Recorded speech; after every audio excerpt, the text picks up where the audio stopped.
ప్రభువైన యేసుక్రీస్తు వారి నామానికే మహిమ కలుగును గాక. ప్రభువైన యేసుక్రీస్తు వారి శ్రేష్టమైన నామాన ప్రియులైన మీ అందరికీ ప్రేమతో వందనాలు. దేవుని పరిశుద్ధ గ్రంథంలో నుంచి మనం హెబ్రీలకు రాసిన పత్రికను ధ్యానం చేస్తున్నాం.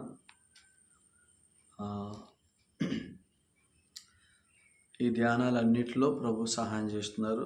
కొద్ది దినాలుగా పరిచర్యను బట్టి, అలాగే ఉన్న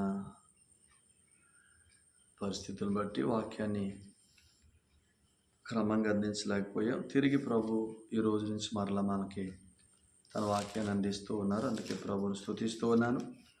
హెబ్రీలకు రాసిన పత్రిక 11వ అధ్యాయంలో ఒక వచనాన్ని చదువుకున్నాం. 11వ అధ్యాయం 17వ వచనం. అబ్రహాము శోధింపబడి విశ్వాసమును బట్టి ఇస్సాకును బలిగా అర్పించెను. ఎవడా వాగ్దానములు సంతోషంతో అంగీకరించెను. ఇస్సాకు వలన దీని సంతానం అనబడును అని ఎవరితో చెప్పబడను. అబ్రహాము మృతులను సైతం లేపుటకు దేవుడు శక్తిమంతుడిని యోచించిన వాడై తన ఏకకుమారుని అర్పించి ఉపమాన రూపంగా అతను మృతుల నుండి మరలా పొందెను.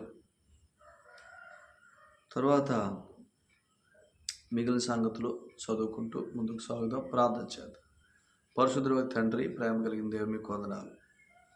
ప్రేమించి మరిచిన ఈ మంచి సమయానికే కృతజ్ఞతలు. మీ ఆత్మ ద్వారా మీ కుమారుని కూర్చిన సందేశం మాకు అందించండి. వాక్శక్తినివ్వండి. కుమారుడే మా ముఖ్య సందేశమే అంటాను, కృప చూపించండి. ఎందుకంటే మా ప్రభువారే మా జీవం, ఆయనే మా సర్వం గనుక ఆయన గురించి మాకు బోధించమని యేసుక్రీస్తు వారి పేరట స్తుతించి స్తోత్రం చెల్లించి ప్రార్థన చేస్తూ ఉన్నాను ప్రియ పరలోకపు తండ్రి. ఆమేన్. ప్రభునందు ప్రియులరా, మన ప్రభువైన యేసుక్రీస్తు వారి శ్రేష్టమైన నామాన్ని బట్టి మనకు అనుగ్రహించబడుతున్న శ్రేష్టమైన సమయాలన్నిటికీ స్తోత్రాలు చెల్లిస్తూ ఉన్నాను దేవునికి. ఈ హెబ్రీ పత్రిక 11వ అధ్యాయంలో 17వ వచనం నుంచి అబ్రహాము యొక్క విశ్వాసం అన్నమాట. మీరు జాగ్రత్తగా వింటే ఈ 11వ అధ్యాయంలో అబ్రహాము 8వ వచనంలో అబ్రహాము గురించి స్టార్ట్ చేయబడింది. 11వ అధ్యాయం 8వ వచనంలో ఉన్న అబ్రహామేమో విశ్వాస మూలంగా నీతిమంతుడిగా తీర్చబడిన అబ్రహాము. 11వ అధ్యాయం 17వ వచనం నుంచి 19వ వచనం వరకు ఉన్న అబ్రహామేమో క్రియల మూలంగా కూడా నీతిమంతుడని లోకానికి కనబడుతున్న అబ్రహాము. సో ఇదే సంగతిని మనం ఆలోచన చేస్తే ఆదికాండం 15వ అధ్యాయం 6వ వచనంలో అబ్రహాము దేవుని నమ్మెను, అది అతనికి నీతిగా ఎంచబడెను అనే మాట. తర్వాత ఆదికాండం 22లో ఈ సంగతులు జరిగిన తరువాత అనే వచనంతో స్టార్ట్ అవుతుంది. ఆదికాండం 22 ఈ సంగతులు జరిగిన తర్వాత అని అంటే 22లో అబ్రహాము ఇస్సాకును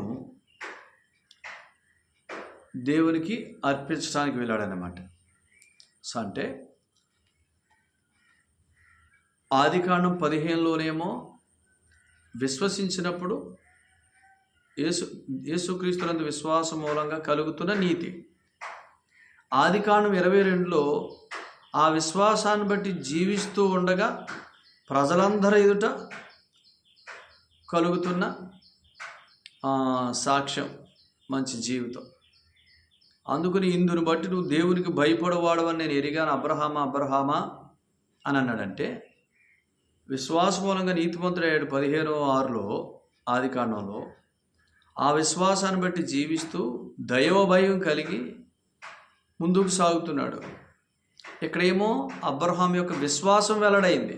ఆయన దేవుడిని ఎంత ప్రేమిస్తున్నాడో, దేవుడిని ఎంత హత్తుకొని జీవిస్తున్నాడో, దేవుడిని ఎంత ఘనపరుస్తున్నాడో, ఎంత గౌరవిస్తున్నాడో ఇస్సాకును అర్పించడం ద్వారా ఆయన కనపరిచాడు. అందుకని ఆదికాండం 15:6 అబ్రహాము దేవుని ఎదుట నీతిమంతుడు, ఆదికాండం 22లో క్రియల మూలంగా కూడా నీతిమంతుడు. అక్కడ విశ్వాస మూలంగా నీతిమంతుడు.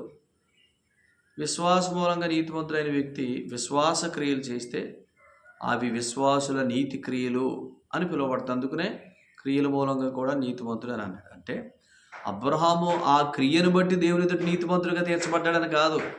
విశ్వసించినప్పుడే నీతిమంతుడిగా తీర్చబడ్డాడు.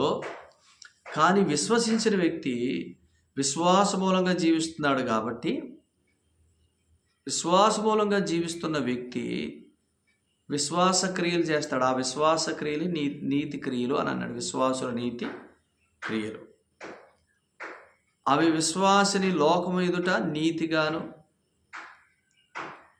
కనబరిచే క్రియలు అనమాట. ఇలా అనుకుందాం. ఒక మాట జాగ్రత్తగా మీరు వింటే,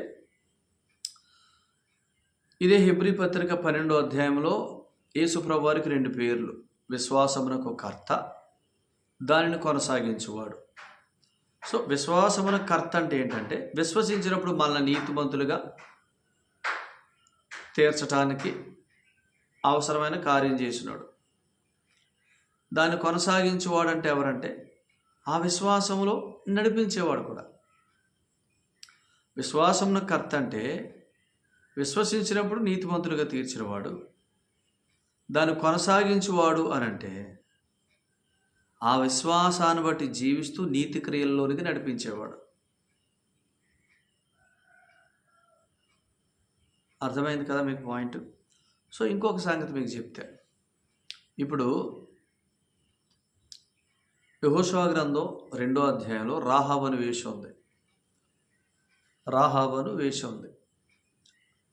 ఆమె వేగులు వారు యెరికోను వేగు చూడటానికి వెళ్ళినప్పుడు యెహోషువ ఇశ్రాయేల్లోంచి కొంతమందిని యెరికోని వేగు చూడటానికి పంపించినప్పుడు ఆమె వారితో మాట్లాడుతూ ఇలా చెప్పింది అనమాట. యెహోషువ గ్రంథం 2వ అధ్యాయంలో ఆవిడేమందంటే, మీరు నిశ్చయంగా ఈ దేశాన్ని పట్టుకుంటారు, మా దేశాన్ని పట్టుకుంటారు యెరికోను. నేను వీళ్ళందరితో పాటు నాశనం అవటం నాకు ఇష్టం లేదు.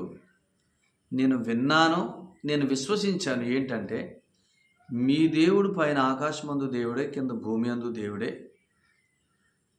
మీ ఎదుట ఎట్టి మనుషులకైనా నిలబడటానికి ధైర్యం చాలదో. మీ దేవుడు లాంటి దేవుడు భూమి మీద ఏ ప్రజలకి లేడు.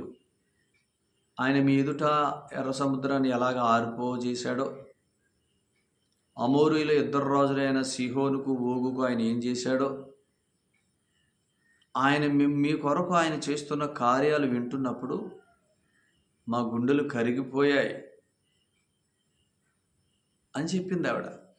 సో అంటే వేగులు వారు రాకముందే సందేశం వింది. ఇశ్రాయేలు దేవుడు గురించిన సందేశం విని ఆ దేవుడు ఎంత గొప్పవాడో, ఆ ప్రజల్ని ఎంతగా విడిపించాడో, ఆ విడిపించడం మాత్రమే కాదు వారిని ఎంతగా నడిపిస్తున్నాడో విన్నదనమాట. ఏమిందంటే 2 సందేశాలు ఉంది. 1 వారిని ఐగుప్తు నుంచి విడిపించాడు. 2 వారిని విడిపించిన వాడు విడిచిపెట్టకుండా నడిపిస్తున్నాడు. అంటే ఐగుప్తు నుంచి విడిపించాడంటే ఆయన విశ్వాసమున కర్త, విడిపించిన వాడు నడిపిస్తున్నాడంటే ఆయన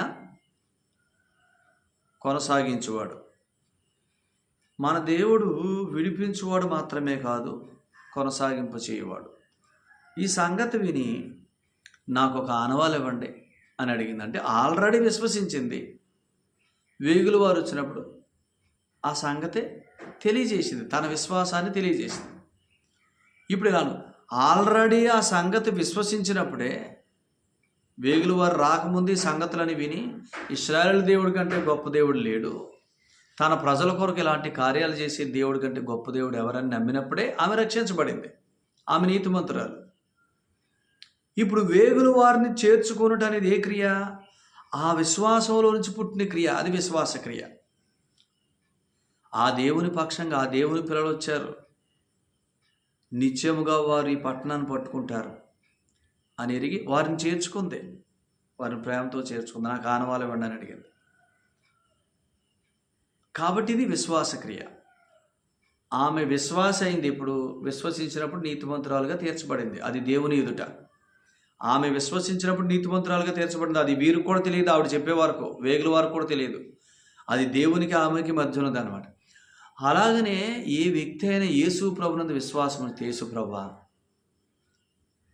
నీలాగా నన్ను ప్రేమించి నా కొరకు ప్రాణం పెట్టిన వారు నీ వంటి వారు లేరు. నా పాపాలకు ప్రాయశ్చిత్తం చేశావు,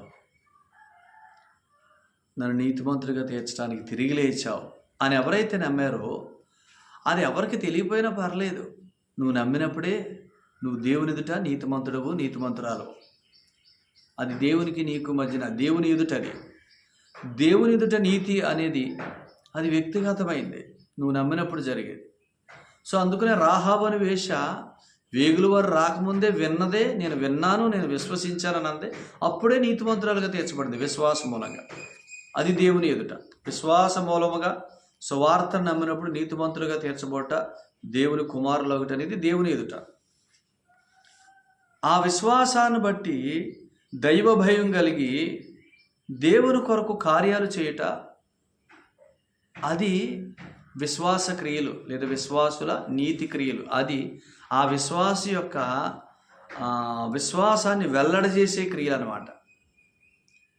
అది కొనసాగింపులో భాగంగా కొనసాగింపు చేయవాడు జరిగించే పని అది. సో ఆయన విశ్వాసమున కర్త, అంటే విశ్వసించిన వారిని నీతిమంతులుగా తీరుస్తున్నాడు. కొనసాగింపులు ఏంటంటే ఆ విశ్వాసంతో నడిపిస్తూ విశ్వాస క్రియలు, నీతి క్రియలు జరిగిస్తున్నాడు. ఇది లోకం ఎదుట నమ్మినప్పుడు నీతిమంతులో, దేవుని ఎదుట అది పరలోకపు స్థితి. విశ్వాస మూలంగా జీవిస్తూ దేవుని వాక్యాన్ని, దేవుని సత్యాన్ని గ్రహిస్తూ, దేవుని కృపను గ్రహిస్తూ జీవిస్తూ మనం విశ్వాస కార్యాలు చేస్తాం. నీతి అవి విశ్వాసుల నీతి క్రియలు అని పిలువబడుతున్నాయి. మనం దేవుని భయం కలిగి మనం జీవిస్తూ ప్రభు మాటను బట్టి మనం లోబడుతూ ఆ కార్యాలలో మనం ముందుకు సాగటమే విశ్వాసుల నీతి క్రియలు. సో అందుకనే అబ్రహాము గురించి మాట్లాడుతూ ఇక్కడ ఆయన నమ్మినప్పుడు నీతిమంతుడు, అది దేవుని ఎదుట. తాను దేవుణ్ణి ఎంత ప్రేమిస్తున్నాడో అనేది 22వ అధ్యాయంలో కనబరిచాడు, అది మనుషుల ఎదుట. అలాగనే తాను లోతుని ఎంత ప్రేమిస్తున్నాడో లోతు కొరకు వెళ్ళి యుద్ధం చేశాడు. అది ఇలాగున ఇవన్నీ కూడా పరిశుద్ధుల నీతి క్రియలని తెలియబడుతుంది. అందుకనే మీరు ఒక మాట ఇలా చదివితే తీతు పత్రిక, ఈ హెబ్రీ పత్రిక ముందే తీతు పత్రిక 2వ అధ్యాయం 13వ వచనంలో, అనగా 11 నుంచి చదువుదాం చూడండి. తీతు పత్రిక,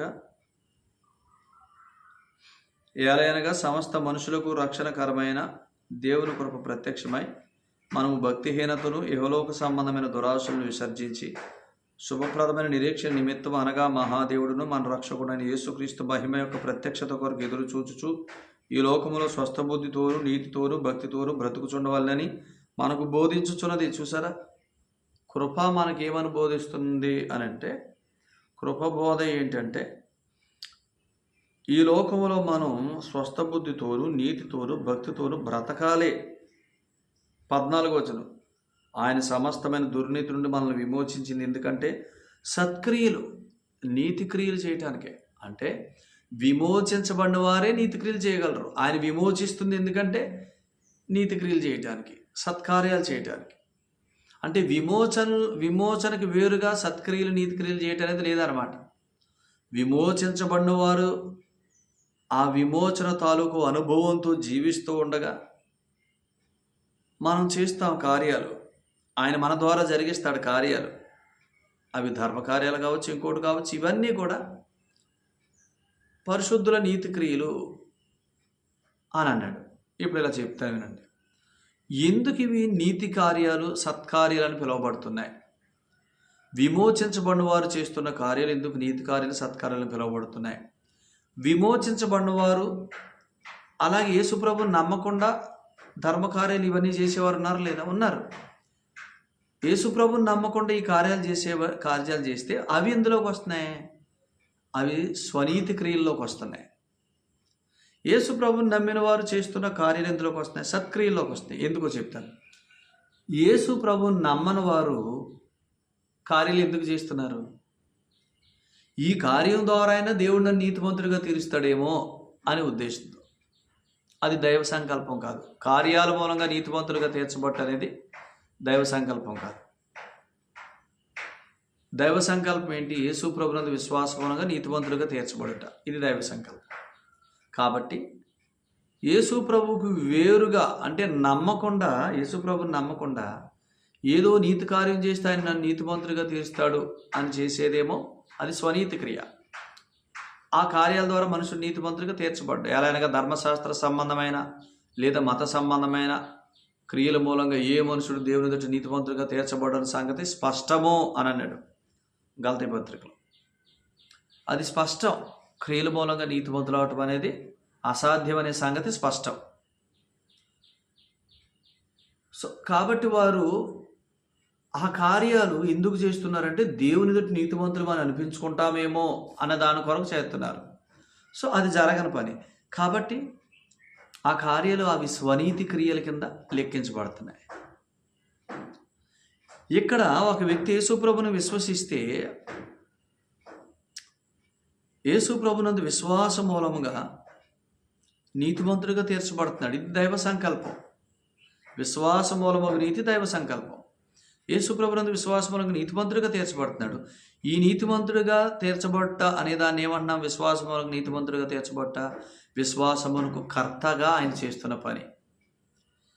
సో ఈ వ్యక్తి నీతిమంతుడిగా, యేసుప్రభునందు విశ్వాస మూలంగా నీతిమంతుడిగా తీర్చబడిన ఈ వ్యక్తి విశ్వాస మూలంగా జీవిస్తే, అనగా దేవుని సత్యాన్ని, ప్రభువైన యేసుక్రీస్తును, ఆయన ప్రేమను నేర్చుకుంటూ, దేవుని కృపను నేర్చుకుంటూ సాగితే, నేను యేసుప్రభునందు విశ్వాస మూలంగా పాపక్షమాపణ పొందాను, నేను నీతిమంతుడిని, నేను దేవుని కుమారుడిని అన్న అనుభవంలో జీవిస్తున్నాడు అనుకోండి. అదే విశ్వాస మూలంగా జీవించుట. ఆ అనుభవంలో ప్రభువుని నేర్చుకుంటూ జీవిస్తే అది విశ్వాస మూలంగా జీవించుట. ఈ జీవితంలో ప్రభు ఆ వ్యక్తి శరీరంలో, ఆ వ్యక్తి జీవితంలో కొన్ని సత్క్రియలు చేయటానికి ఆ వ్యక్తిని ప్రేరేపిస్తాడు. ఇవి సత్క్రియలు. ఎందుకు ఈ వ్యక్తి ఈ క్రియలు ఎందుకు చేయట్లేదు? దేవుని ఎదుట నీతిమంతుడు అవటానికి చేయట్లేదు. ఆల్రెడీ నమ్ముకున్నాడు, దేవుని ఎదుట నీతిమంతుడు, ఆ అనుభవంతో చేస్తున్నాడు. కాబట్టి ఇవి నీతి క్రియలు, పరిశుద్ధుల నీతి క్రియలు. ఇవి సత్క్రియలు అని పిలువబడుతున్నాయి. ఎందుకు? విశ్వాసి ప్రభువుని బట్టి జీవిస్తుండగా, ఆయన యందు భక్తితో జీవిస్తుండగా, ఆయన ప్రేమను ఎరుగుతూ జీవిస్తుండగా, ఆ ప్రేమలోంచి జరుగుతున్న కార్యాలు ఇవన్నీ. ఈ కార్యాలు దేవుని ఎదుట నీతిమంతులు అవడానికి కాదు. ఆల్రెడీ నేను నీతిమంతుడిని కాబట్టి, యేసుప్రభుని నమ్ముకున్నప్పుడే నీతిమంతుడిని, దేవుని కుమారుడిని కాబట్టి దేవుడు తన ప్రేమ చేత ఈ కార్యాల్లోకి నన్ను నడిపిస్తున్నాడు అన్న అనుభవంతో చేస్తున్నాడు. కానీ యేసుప్రభుని నమ్మని వ్యక్తి ధర్మకార్యం చేస్తే ఎందుకొరకు చేస్తాడు? ఈ ధర్మకార్యం ద్వారా దేవుడు నన్ను పరలోకంలో జ్ఞాపకం చేసుకుంటాడు అని. సో అందుకని మీకు అర్థమైందా? ఏది స్వనీతి క్రియో, ఏది ఏది సత్క్రియో. అందుకనే యేసుప్రభునందు విమోచించబడిన వారు యేసుప్రభునందు విశ్వాస మూలంగా జీవిస్తే సత్క్రియలు చేస్తారు. అందుకనే ఈ హెబ్రీ పత్రిక 11వ అధ్యాయం అంతా ఏంటి అని అంటే, నీతిమంతుడు విశ్వాస మూలంగా జీవించిన వారు, హెబ్రీ 10:38లో నీతిమంతుడు విశ్వాస మూలంగా జీవించాలి. నీతిమంతుడు ఎవరు? యేసుప్రభునందు విశ్వాసం ఉంచిన వాడు దేవుని ఎదుట నీతిమంతుడు. ఆ వ్యక్తి విశ్వాస మూలంగా జీవిస్తే 11వ అధ్యాయంలో ఉంటే ఖచ్చితంగా సత్క్రియలు చేస్తాడు. విశ్వాస మూలంగా జీవించుట అనేది ఎక్కడుందో అక్కడ ఖచ్చితంగా సత్క్రియలు ఉంటాయి. అందుకని ఆ సత్క్రియల్ని దేవుడు 11వ అధ్యాయంలో పొగుడుతున్నాడు. కాబట్టి మీరు అర్థం చేసుకోండి, యేసు ప్రభునందు విశ్వాసం ఉంచిన వారు విశ్వాస మూలంగా జీవిస్తూ క్రీస్తు ప్రేమను ఎరుగుతూ ఆ ప్రేమను బట్టి చేస్తున్న కార్యాలన్నీ పరిశుద్ధుల నీతి క్రియలు, సత్క్రియలు అని పిలువబడుతున్నాయి. వీటన్నిటికీ దేవుడు బహుమానం ఇస్తాడు రేపొద్దున్న క్రీస్తు న్యాయపీఠం ఎదుట. యేసు ప్రభునందు విశ్వాసం ఉంచలేదు అని అంటే వారు నీతిమంతులు కాదు కాబట్టి వారి కార్యాలు వారు నీతిమంతులు కాబట్టి అన్న అనుభవంలో చేయట్లేదు. నీతిమంతులు అవ్వటం కోసం కార్యాలు చేస్తున్నారు కాబట్టి అవి స్వనీతి కార్యాలు. స్వనీతి కార్యాలు దేవుని నీతిమంతులుగా నిలవబెట్టలే. వారు ఎప్పటికీ సత్క్రియలు చేయలేరు. వారు సత్క్రియలు అనుకుంటారు కానీ ఎప్పటికీ చేయలేరు. కాబట్టి అబ్రహాము దేవుని నమ్మినప్పుడు దేవుని ఎదుట నీతిమంతుడిగా తీర్చబడ్డాడు. అది దేవుని ఎదుట. దేవుని యందు విశ్వాసంతో జీవిస్తున్న క్రమంలో దేవుని ప్రేమను బట్టి ఆయన ప్రేమ చూపుతూ చేసిన కార్యాలన్నీ అవి సత్క్రియలు, విశ్వాస క్రియలు, నీతి క్రియలు. ఈ క్రియలన్నీ కూడా మనకు బహుమానాన్ని ఇచ్చే క్రియలు. గనుక యేసుప్రభుని నమ్ముకున్న మనందరం దేవుని ఎదుట నీతిమంతులు, ఆల్రెడీ నీతిమంతులు. కాబట్టి మనం ఇంకా నీతిమంతులు అవటం కోసం చేయట్లేదు ఈ క్రియలు. నీతిమంతులం కాబట్టి ఆయన ప్రేమను ఎరుగుతూ ఆ ప్రేమను బట్టి చేస్తున్నాం. కాబట్టి ఇవి స్వనీతి క్రియలు కాదు, ఇవి పరిశుద్ధుల నీతి క్రియలు, ఇవి విశ్వాస క్రియలు, ఇవి సత్క్రియలు. కానీ విశ్వాసానికి వేరుగా ఇంకొక వ్యక్తి, మతంలో ఉన్న వ్యక్తి ఏం చేస్తున్నాడు? నేను ఈ ధర్మకార్యం చేస్తే దేవుని ఎదుట నీతిమంతుని అనిపించుకుంటానేమని చేస్తున్నాడు. కాబట్టి అది స్వనీతి క్రియ. ధర్మకార్యాల మూలంగా దేవుడిని నీతిమంతుడిగా తీర్చడం అది దైవ సంకల్పం కాదు. అలాగనుకుని నువ్వు చేసే ప్రతి కార్యం అది స్వనీతి కార్యం. స్వనీతి క్రియల మూలంగా ఏ మనుషుడు దేవుని నీతిమంతుడిగా తీర్చబడడు. నీతిమంతుడిగా తీర్చబడవు కాబట్టి నువ్వు చేసే ఏ కార్యం సత్కార్యం కాదు. అందులో స్వార్థం ఉందే. అవుతానేమో చేస్తాను. కానీ ఇక్కడ ఆల్రెడీ యేసు ప్రభు నా కొరకు ప్రాయశ్చిత్తం చేశాడు. ఆ ప్రాయశ్చిత్తంలో విశ్వసించి నేను నీతిమంతుడిని అయ్యాను, దేవుని కుమారుడిని అయ్యాను. ఇప్పుడు పరిశుద్ధాత్మ నాలో నివసిస్తున్నాడు. ఆత్మ ద్వారా నడిపించబడుతున్న నేను, అనగా పరిశుద్ధాత్ముడు యేసుక్రీస్తు ప్రభు యొక్క ప్రేమను, ఆ ప్రేమ యొక్క పొడవు, వెడల్పు, లోతు, ఎత్తును ఎఫెసీ పత్రిక 1వ అధ్యాయం 15 నుంచి 20 వరకు, 3వ అధ్యాయం 15 నుంచి 20 వరకు యేసుక్రీస్తు ప్రభు యొక్క ప్రేమని నేర్చుకుంటూ ఉన్నప్పుడు ఆ ప్రేమ, ఆయన ప్రేమను ఎరగటం ద్వారా ప్రేమతో నేను చేసే సత్కార్యాలు ఇవన్నీ విశ్వాసుల నీతి క్రియలు, పరిశుద్ధుల నీతి క్రియలు, సత్క్రియలు ఎలా ఎంచబడుతున్నాయి. ఎందుకంటే యేసుప్రభుని నమ్మిన నాకు ఏం తెలుసు? నేను ఆల్రెడీ నీతిమంతునని తెలుసు దేవుని ఎదుట. సో కాబట్టి దేవుని ప్రేమను బట్టి నేను ఆ కార్యాలు చేస్తున్నాను, కానీ నేను నీతిమంతుని అవటానికి చేయట్లేదు. కాబట్టి ఇవి సత్క్రియలు. నేను నీతిమంతుని అవటానికి చేయట్లేదు ఈ కార్యాలు. నీతిమంతుని కాబట్టే దేవుడు నన్ను ఎక్కువగా ప్రేమించాడు. కాబట్టి ఆ ఎక్కువైన ప్రేమను ఎరుగుతూ చేయగలుగుతున్నాను. కనుక యేసుప్రభుని విశ్వసించకుండా చేసే క్రియలని స్వనీతి క్రియల్లోకి వస్తాయి. ఇవన్నీ మతములో, స్వబుద్ధిలో జరుగుతున్నవి. కనుక దేవుడు అటు వాటన్నిటి నుంచి మనల్ని దూరంగా ఉంచునుగాక. యేసుప్రభుని నమ్మిన మనం నీతిమంతులు విశ్వాసమూలంగా జీవిస్తే, అనగా క్రీస్తు ప్రేమను ఎరుగుతూ మనం జీవిస్తున్నప్పుడు ఆ ప్రేమను బట్టి కానా వివాహంలో బాణలు అంచులు మట్టుకు నిండి పొర్లుతున్నప్పుడు ఆ ద్రాక్షారసాన్ని తీసుకెళ్ళి వడ్డించారు లేదా పంచిపెట్టారు. అప్పుడు మంచి సాక్ష్యం వచ్చింది.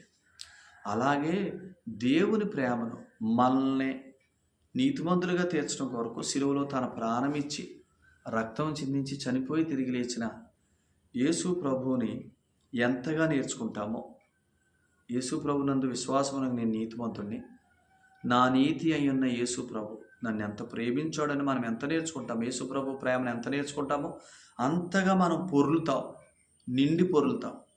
ఆయన ప్రేమను నేర్చుకునే కొద్ది ఆయన ప్రేమ చేత నిండుతున్న హృదయాల్లో నుంచి జరుగుతున్న పరిచర్యే మనం చేసే సత్క్రియలు. ఈ సత్క్రియలకి ఏముంది? విందు ప్రధాని ఏమన్నాడు? సాక్ష్యం ఇచ్చాడు. సాక్ష్యం ఉంది. అర్థమైందా? సాక్ష్య జీవితం మనుషుల ఎదుట ఇదే. మనుషుల ఎదుట సత్క్రియలు ఎందుకనంటే మనుషుల ఎదుట మన నీతిని కనబరుస్తాయి.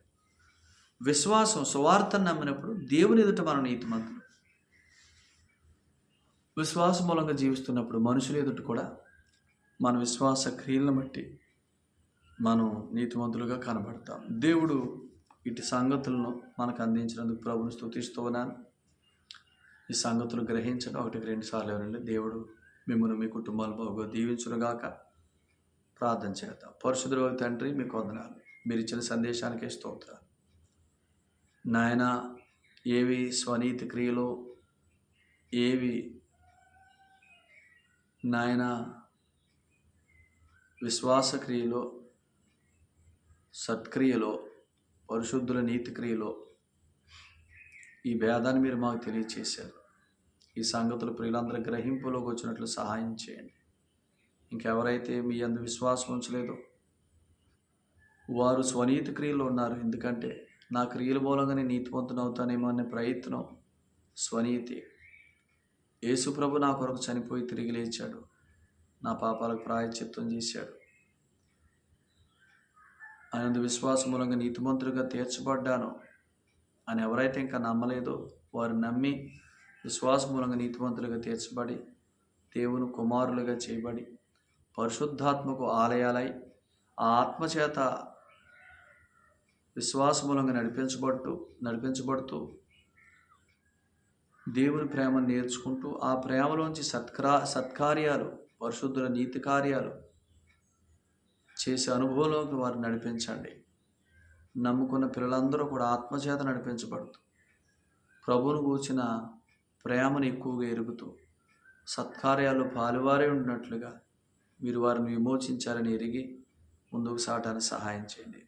ప్రతి వ్యక్తిని, ప్రతి కుటుంబాన్ని దీవించండి. ప్రతి అవసరత మీ మహిమలోంచి మీ ఐశ్వర్యం చొప్పున తీర్చండి. రోగులను స్వస్థపరచండి. యేసు ప్రభు నామములో గొప్ప స్వస్థత వారికి దయచేయండి. బలహీనలను బలపరచండి. ఈ పరిచర్యను వృద్ధిలోకి తీసుకురండి. యేసుక్రీస్తు ప్రభు నామాన స్తోత్రములు, స్తుతులు చెల్లించి ప్రార్థిస్తున్నాం తండ్రి. ఆమేన్. అందరికీ ప్రభు పేట ప్రేమ వందనాలండి. ప్రభు మిమ్మును, మీ కుటుంబాలను, మీకు కలిగిన సమస్తాన్ని బహుగా దీవించి ఆశీర్వదించునుగాక. ఆమేన్.